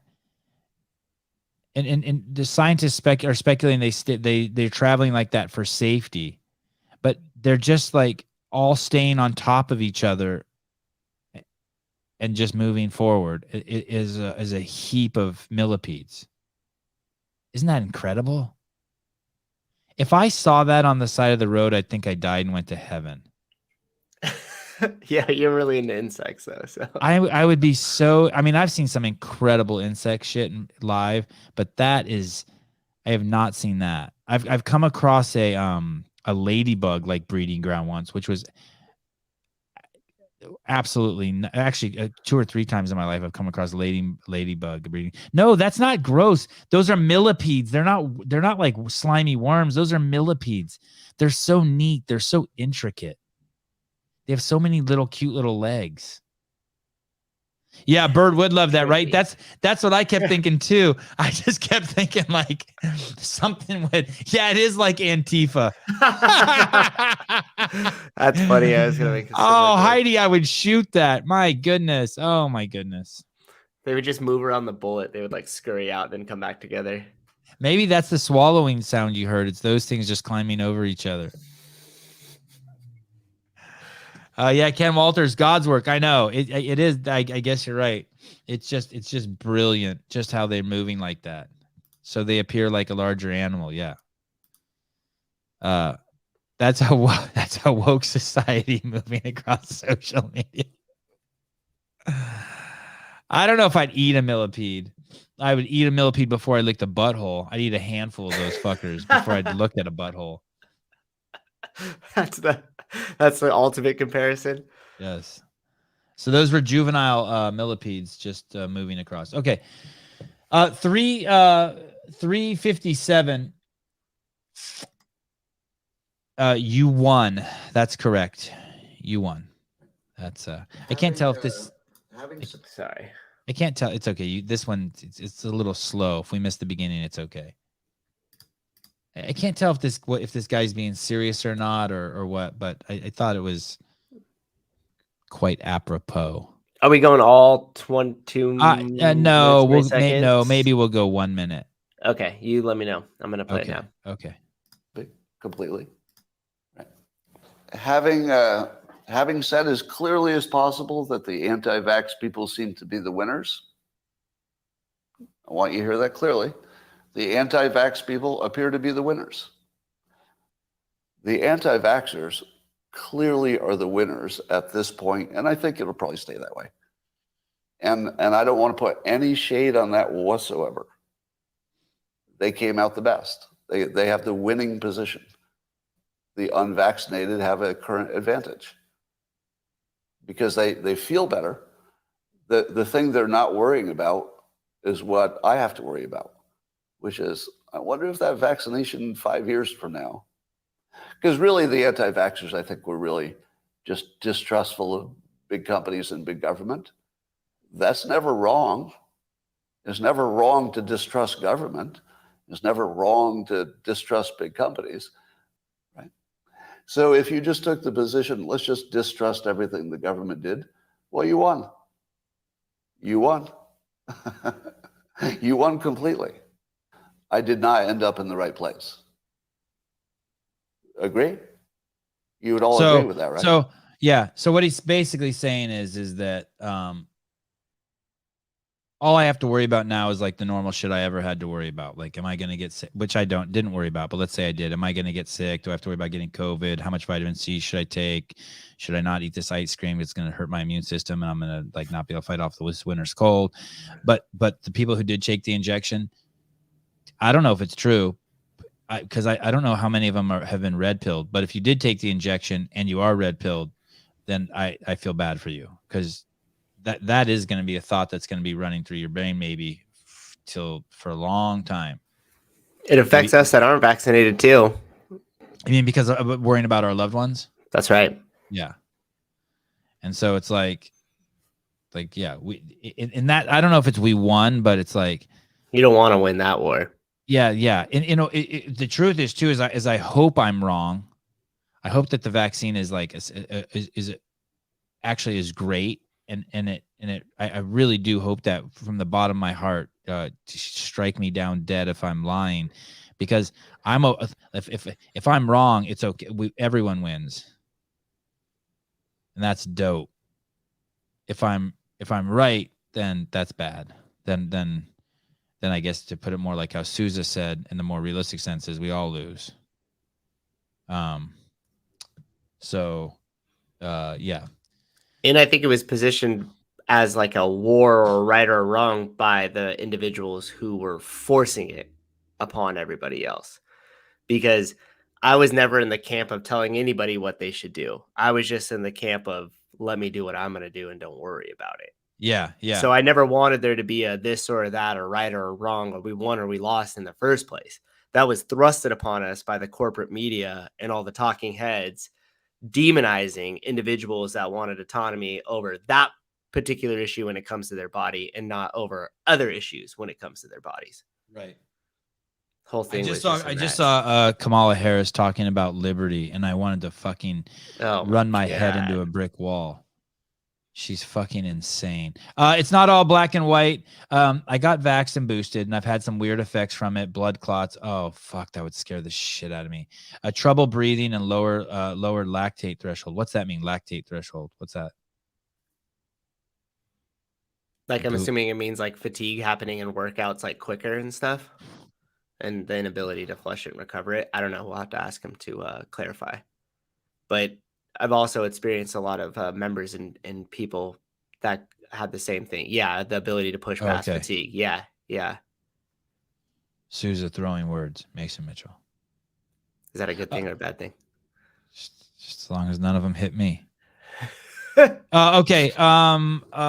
It happens at 4 to 5 minutes as opposed to 10 to 12 minutes. Damn. Yeah, and that's typical. Like I've heard that from a bunch of people in the gym and witnessed it. People that normally would be fine, they run a 400 meter as a warm up and they come back and their heart rate's through the roof and like they can't catch their breath. And these are normally people that would crush the Metcons. So it took a little bit to move past that. Hopefully everything's all right for you now. A lot of the people that were experiencing that were definitely like better now in the sense of that they don't experience it as much, but I agree. Judy Reed, I agree. It's not about winning or losing, but the sinful part of me wants to say, told you so. Yeah. Sousa, smart as fuck. Jay Hartle. That's from an Armenian guy. That must mean it's true. That's nice. I get super nervous when people say that about me, though. When are we going to get an affiliate series with Sousa? Oh, that's a good question. He's kind of like, you have to watch all 700 shows and you can piece one together. You know what I mean? Like 8 seconds here, 20 seconds here. It's funny because I've talked about this with Grace. I've held back like quite a few major nuggets of like stories that like I've leaked to you in conversations and stuff. But it's funny, like I try to like hold a bunch of like stories back just so we could slowly leak them in live call-ins and like stuff over time. So that way you really can piece it together if you want to. My gym would not allow us in unless we were vaccinated and boosted. Rafael de Russo. Yeah. Time to find a new gym. Hey, I know that. So God,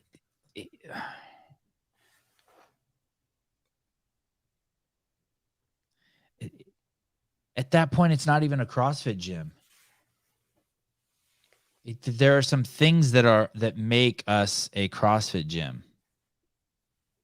And not allowing someone in there because they won't take a forced drug is completely missing the point of what a CrossFit gym is. Completely. You're not following the charter. Stop paying your affiliate fees and move on. You're not following the charter. You're not taking advantage of the brand value. The brand value is we have the cure for the world's most vexing problem. We're badasses.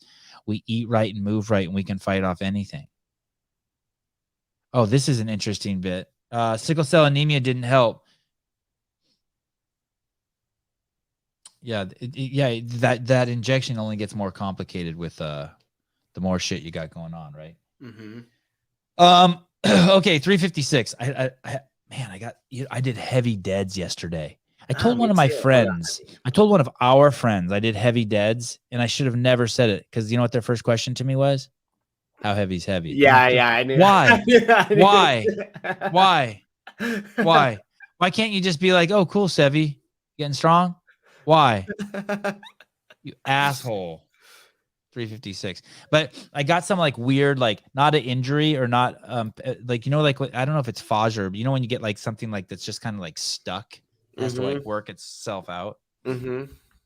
It's in your upper back, you feel it? Yeah, upper back, just like in between like a shoulder blade and a collarbone or a trap or a lat it's just like this. Sometimes I'll get this just from sleeping weird. Mm-hmm. But it works itself out. It needs to be like pushed on like with a thumb or something. New York has banned certain laundry detergents. Will allow other states. Will other states follow? Okay, we don't have to play that, but Don't play it. Okay. yeah, but oh, does it play? Yeah, maybe Yeah, it play was a video. Yeah, look at the laundry detergents. Okay, this will answer your question. Which laundry detergents? Breaking news, New York has just banned several popular laundry detergents, one you might even have in your home because it contains trace amounts of known cancer-causing contaminant 1,4-dioxane. Here's the list. Tide Original, Arm & Hammer Sensitive Skin, of course. Gain Aroma Boost, Arm & Hammer Clean Burst. You won't see 1,4-dioxane listed on the ingredient label since it is a byproduct, but here are the ingredients you need to look out for. Make sure you're checking for these ingredients in things like soap, How about that? body wash, The baby ingredient products, that's bad shampoo, for you. personal care products, cosmetics, and deodorant. And remember the concept of bioaccumulation. It's not just your laundry detergent that contains this. If you're using all these other products that contain trace amounts of 1,4-dioxane, it really becomes a problem. No, I don't know. I don't know how I feel about taking your shirts off in the gym. Like, I think I'm agnostic on it. Like, I don't care. Do what you want. I haven't done it in years. I used to do it when I was like younger and was like competitor, but we don't even. A lot of the times I either work out with a class or I work out in the middle of the day when there's not a class there. Me and the other coaches will get together and work out, and I still don't even really do it then anymore. Don't know why. Just stopped. I don't know if I'd be a good affiliate owner. I like uncomfortable situations and shit. So What do you mean? Like, hey, people taking their shirts? It's not. I don't disallow it at my here's gym. the thing. If someone was wearing clothes and like they were too tight and you could see the outline of their cock and balls, would you say something to them? Say they couldn't work out in their gym? Like if they're wearing sweats and the whole time they're working out, you can see their helmet. I mean, there's always someone like that. Is it like just a one-off or is it every? No, single it's like time they come in? like there's that kid in PE class. Like you could like in swimmers, there's sports you see on TV. There's just stuff you see where you just always. I mean, anytime a camera panned to Rich Froning, at the CrossFit Games, he was adjusting his nuts. That's different than obviously just seeing the helmet. I don't ever remember seeing Rich's helmet, but there's just those dudes you just always see their helmet, like they just because of the clothes they wear. You know what I'm talking about? Yeah, And it's like I don't say anything to them. Why I just can't see saying something.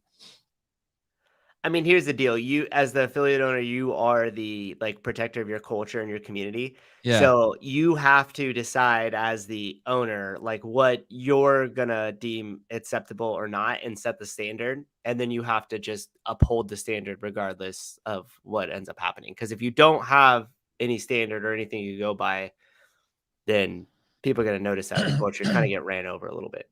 That my friend Allison, who's in the chat, she lives by me, and whenever I go out with her, and she's breastfeeding, and whenever I go out with her, or go somewhere with her, or I'm at jiu-jitsu with her, or I'm at the beach, or wherever I've to dinner, and she has fucking 8 inches of cleavage showing and side boob and maybe some nipple just because the kids are all over her tits. I thoroughly enjoy how it makes everyone feel uncomfortable around me. I just fucking throw my feet up and just like I fucking just love it. When I was in Madison for the It's games, crazy. Her boobs are crazy. when I was Go in ahead. Madison for the games, we were walking downtown and some chick was just there topless. And like, Really? yeah, and like some old couple, and this was just in passing because I like saw them as we were like passing it or whatever.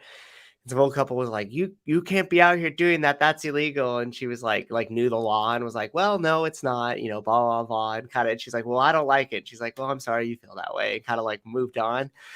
Is that misogyny? If you don't want topless women, is that misogyny? It Hating was women? a woman that was saying it to the woman. Yeah, I think that there's a lot of women out there. I think there's a lot of people out there who hate the female form. That's weird. Yeah, It's there's a bunch of us walking downtown to eat that day. We saw that. It was just kind of like, and I thought it was funny because grew up in the Bay Area in San Francisco. Like you just see, at least she was like a young, like decently attractive girl without a shirt on. You don't see the old man with his balls hanging out. That's what you get in SFO. In SF. Yeah, you do get that all over San Francisco. That's true. Women should not take their shirts off. It's overt sexualization and a way to pass soft core porn onto teen. Yeah, well, tell that to Meta, bro. Oh man. Okay, 355. I was kicked off of IG.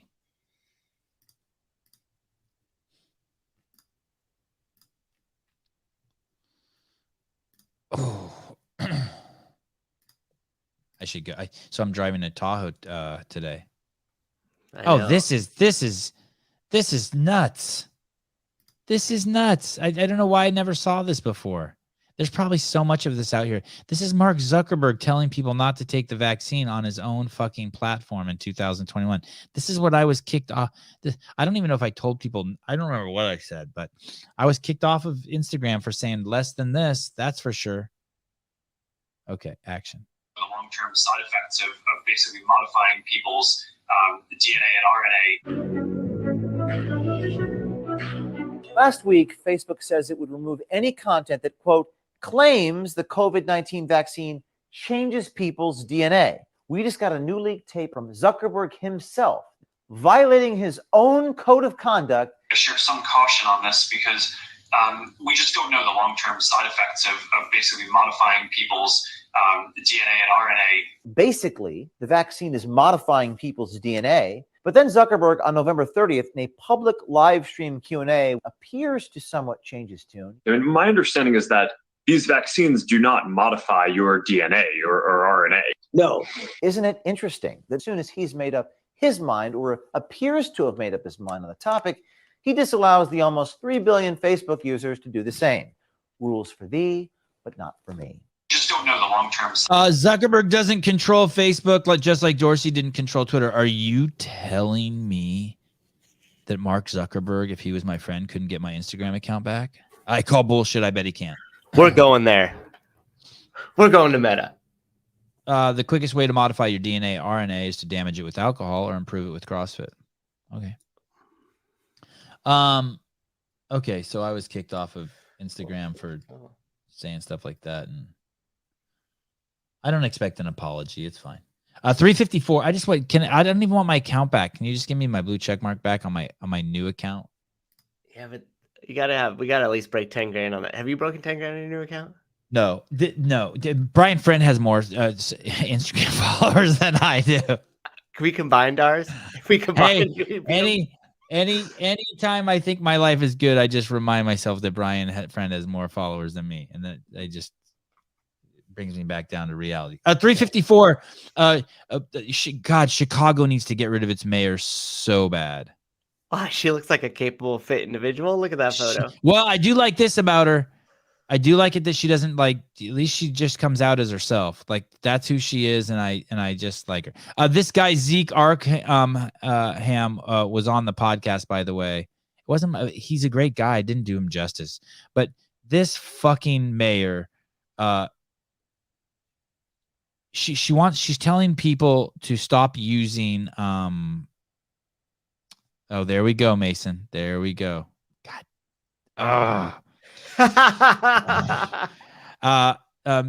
Because I did heavy deadlifts yesterday. I'm kind of like I'm puffy now. I got inflammation from it. I never do heavy deadlifts, and I did heavy deadlifts. So that's why I'm looking kind of swole.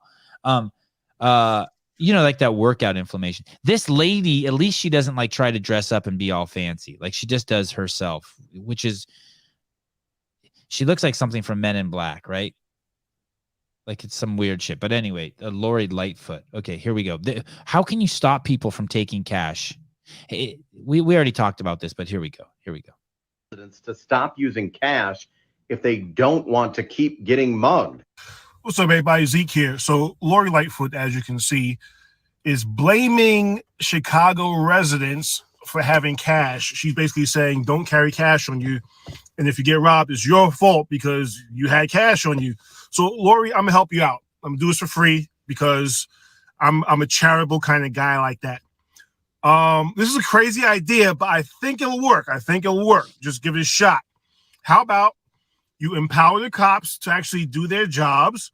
How about you coerce the DAs to actually fight for stricter sentences? And then you impose it on the judges to actually carry out those sentences, and thereby make crime something bad, make it a deterrent. People don't want to do crimes. I don't know. As a cop. It might work. Zeke Arkham, cop with that. Hey, telling residents. Once again, guess who that hurts? That only hurts poor people. You stop allowing people to use cash, and that only hurts fucking poor people. What do they call them? The marginalized communities. Fucking idiot. Sevan, definitely Brandon. Oh, you're like way back in the show when we were definitely Danielle Brandon as a regular. Yeah. Zeke, oh, you do think Zeke was a great guest? Okay. I thought he was great. I thought I did shitty. I thought I was a shitty host for him. I would say that was one of my worst shows. I don't know what was wrong with me. Sometimes I'm just not on. This morning I'm on.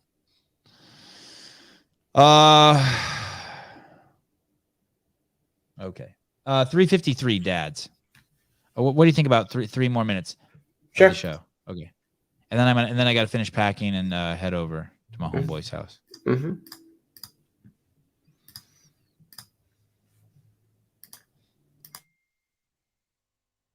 It is. So 70% of inmates are a product of a single parent household.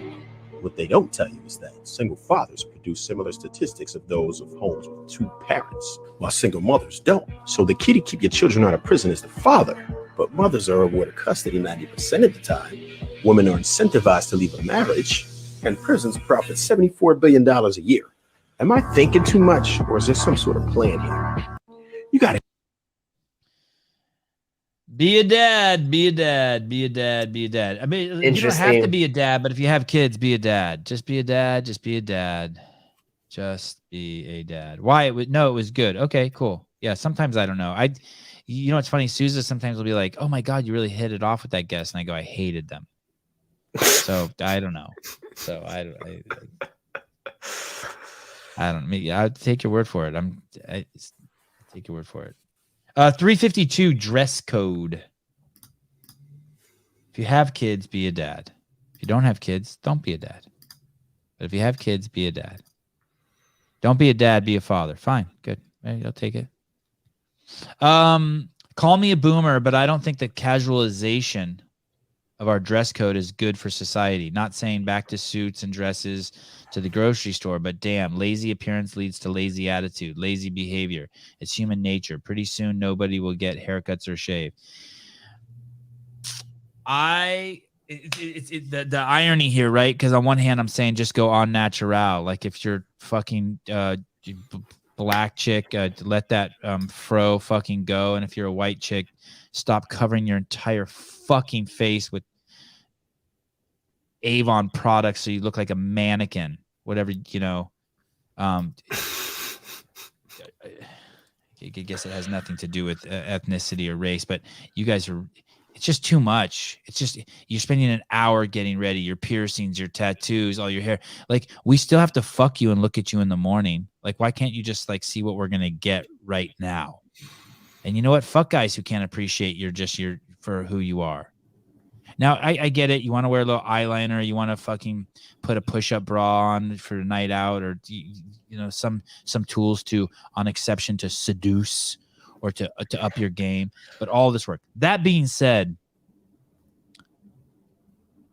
how is it that everywhere I go, there's kids who look like shit wearing sweatpants that are 3 sizes too big, or pajamas to tennis class, or they're unkept, or you're walking around with your kid somewhere and your kid has food all over themselves. Like, make your child and yourself and your life presentable. Make yourself presentable. I'm not even saying like the things like you don't need to be a tool of the man. Like, I'm cool. You don't want to wear a bra? Let those fucking things hang. You don't want to brush your hair? Cool. But a clean shirt? Not dirt on your face? Like, yeah, bro. Exactly, bro. Just be a bro. I always prefer the natural look. Yeah. It's absolutely absurd how many people take their kids out. And if your kids look worse than you in public, I just ding you for that. I just think you're a piece of shit parent. I don't think you're a piece of shit as a person, but why do you look good and your kids look like shit? Yeah, tangled hair not necessarily good. So is there like a tipping point? Like there's in your opinion, is there like a certain amount of presentability and getting ready, and then if you go too far, it's like too much and it's too superficial for you. Yeah, like you have like, 3 where's necklaces on, 2 bracelets, 3 earrings, 6 coats of fucking makeup, your hair's coiffed and your hat's on sideways, and you have a vape pen, and your shoes are untied just enough so they fit, and you're walking along the beach. Like, yeah, you're a fucking idiot. Like, there's nothing about you that seems fun. You know what I mean? There's not like I just know already. There's nothing about you that's fun. You're not fucking cool. Like no amount of money's ever gonna make you cool, right? So like, Sousa, if me and you had $10 million and we went to Cabo San Lucas together, Yep. We would be 4 days away from going to a nude beach together, because we don't give a fuck. Yeah. But there's some people who can just never get there. They just can never get to just like, oh, fuck, life's easy. Yeah. I just brush my teeth, exercise a little bit. Not sure I don't have like any, like, you know what I mean? Like, there might be a time to trim your pubes. Your bush is so big, you can't find your penis. Nose hairs, like you just want to trim a few off just because it's distracting when people talk to you. But like to wax the whole inside of your fucking nose, and you have a standing appointment every 2 months. It's just like, and if someone's going to be like, oh, but I like having my nails done and my shit waxed. Okay, if you like doing it, good, do it. I'm just saying that on the flip side, I know you panic and you miss a day at the beach because your hair is at that length. You ready for this, people? I'm about to fuck you up. Your hair is at that length where you can't get waxed because it's not long enough, but you can't go to the beach because you have to let it grow a little longer for your waxing appointment in 2 days, and you feel uncomfortable at the beach showing everyone that little bit of hair you have because you can't get it waxed because it's not long enough. You see the problem you have? Because you're just not cool. You're just not cool. Just like, fuck it. Fuck it, just go to the beach. So I got little hairy legs today. So what? So every now and then I feel like I should step my game up. I went to the gym like this couple months back, and I was leaving from one thing to the other, and I was just stopping in to grab something, and I had a pair of jeans on. Yeah. I had a collared shirt. Yeah. And like 3 people were like, "Are you going to like an event right now? Are you going to like a wedding or something?" I was like, I just have fucking jeans on. Yeah. But I just wear like Volcom joggers majority of the time because they're comfortable, and I coach a lot. And you say that like you've had that problem before. I don't know what problem you're talking about, but dude, there was a time in my life where I thought sweating was disgusting. Not disgusting. I just didn't ever want to be sweating. I used to carry in 3rd grade, I carried a comb in the back of my back pocket. I was always combing my hair. So cool. I haven't fucking combed my hair in 20 years or brushed my hair. Unless I'm doing a joke, like brushing it all down in the front to make myself look like a fucking weirdo. Like, I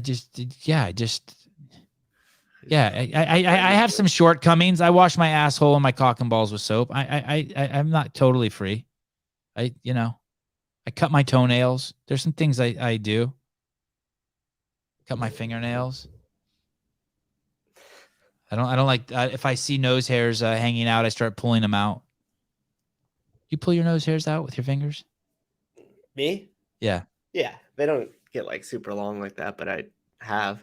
Yeah, I reach in there and just grab them and pull. It is Ow, what a horrible. Yeah, sucker for pain, or what's that it about? sucks, dude. And hey, and the ones that are what's this part of your nose called? I have no clue. The part that separates your nostrils. It's got to have a word. It's hairs that grow out on the side on that thing. I always look at those and be like, man, I don't want to pull you, but they have to. Make your eyes water. I wax the taint. I don't even have any hair on I don't think I have any. I should ask my wife. Oh yeah. I don't think I have any hair between my balls and my anus. It's funny. I've never even thought about that. I saw this too. I think there was an issue with our phone earlier. Oh shit! I took the phone down. It's back. Oh shit! Because I'm going to Tahoe today. I took the phone up. I'm just looking here now. The phone's not here. I was just thinking, I was like, man, we had no calls. That's unusual. We usually get like 1 or 2. And then I started like looking back in the comments and realizing that people were commenting that the phone line wasn't working. Oh my goodness. Okay, well. Don't get me wrong. I'm not just full blown. Like, I'm not just like, let your like no brushing. I have some hangups too, but being free is awesome. Let me tell you, like, and people know when they're around those free people. You got to be healthy though if you're going to be free. That kind of like comes with it. You can't if you're 100 pounds overweight, you don't even have the options for these things because mold will start growing on you. Ooh. And I don't mean that like I mean that literally. But if you're a healthy person, you can just start letting shit go that the rest of fucking society is a slave to, and you'll actually be more attractive to people. I'm sorry, Jody. Hopefully, when I get to Tahoe today, I'll find a place to set up, and we'll just be doing live call-in shows all week. Okay, guys, thank you. This was a big show this morning. Did you notice that? I had fun with it. No, I wasn't paying attention too much to the numbers. I was like, yeah, lots of viewers today. I think our headline got some traction though. Oh, nice. Yeah. So the thing is this. I don't know what's going to happen the next 3 days. I didn't know we were going to do this show. I was supposed to leave for Tahoe at 6 a.m. and then it moved to 8 a.m. and now it's moved to 10 a.m. And so that's cool. So that let us do a show. So I just don't know what's going on for the next 3 days. You were off today. I was not off today. My shit's on point, playa. I'm not off today, am I, Souza? No, not at all. Yeah, I'm excited. I was so excited to come and hang out with you guys this morning. All right. Thanks as always for the conversation, Souza. Sevan, safe travels. Okay, guys. Thank you. We will see you guys hopefully tomorrow. I'll find a room in the house in Tahoe. I'm bringing all my shit. I got like my mixers and my cell phones and my extra monitor and my fancy computers. Probably do a test run tonight or something, you think? Yeah. Oh, yeah. Maybe we'll do a test run. Cobra Roads. Cobra, I saw you text me. I haven't even opened the text yet. I will. I saw that that movie you were in, the documentary is now going to be made into a feature-length film. But I just saw the headline of your text. I'll look at it. And I'm away from home for the next 4 days, Cobra. So let's talk on the phone and hang out. It's always great talking to you. All right, guys.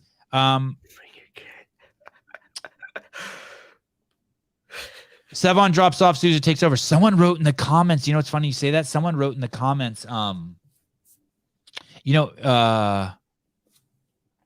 Souza and Caleb need to drop Sevan.